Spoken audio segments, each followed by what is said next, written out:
Di video sebelumnya, kita udah bahas tentang fenomena orang yang dikit-dikit melabeli orang lain NPD demi kedamaian ego mereka sendiri. Nah, hari ini kita bakal geser sudut pandang kita ke sebuah fenomena yang gak kalah sering terjadi di dalam sebuah circle pertemanan. Coba lo inget-inget circle pertemanan lo sekarang atau circle lo pas zaman sekolah dulu.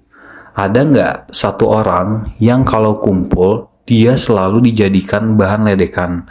Satu orang yang kalau ada apa-apa, dia yang disalahin. Satu orang yang kalau dihina, semua orang ketawa. Dan kalau dia mulai kelihatan baper, satu ruangan bakal bilang, "Ah, lemah lo, gitu doang baper, kan cuman bercanda." Kalau ada, selamat. Circle lo kemungkinan besar lagi mempraktikkan sebuah fenomena psikologi yang disebut scapegoating atau penumbangan tumbal.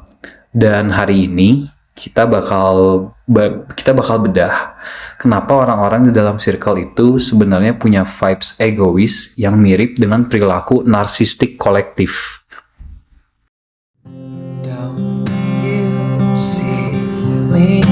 I think I'm falling for you. Don't you need me? I think I'm falling for you.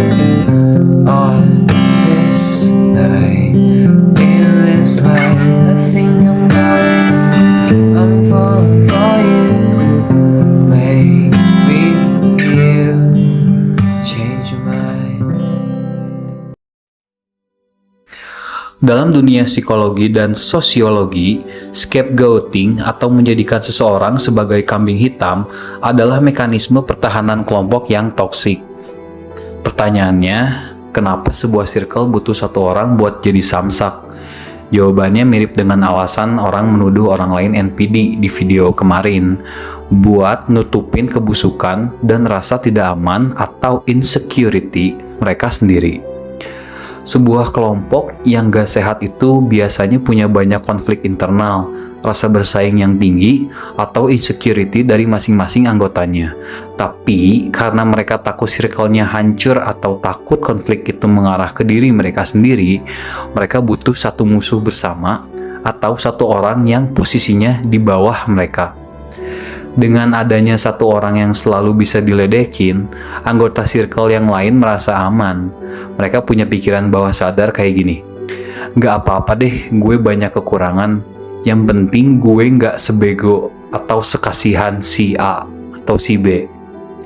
Jadi, si samsak ini sebenarnya berfungsi sebagai lem yang menyatukan circle tersebut. Mereka bisa akrab dan ketawa-ketawa bukan karena mereka kompak secara sehat, tapi karena mereka punya satu objek penderitaan yang sama. Ironis kan? Nah, bagian paling jahat dari dinamika ini adalah ketika si samsak mulai ngerasa nggak nyaman dan nyoba buat defensif atau protes. Begitu si target bilang, udah dong, nggak lucu, atau dia mulai diam, apa yang dilakuin sama circle-nya? Mereka nggak bakal minta maaf, mereka justru bakal ngelakuin gaslighting kolektif. Mereka bakal bilang, "Elah, sensitif banget sih lo sekarang. Baperan amat, biasanya juga nggak apa-apa.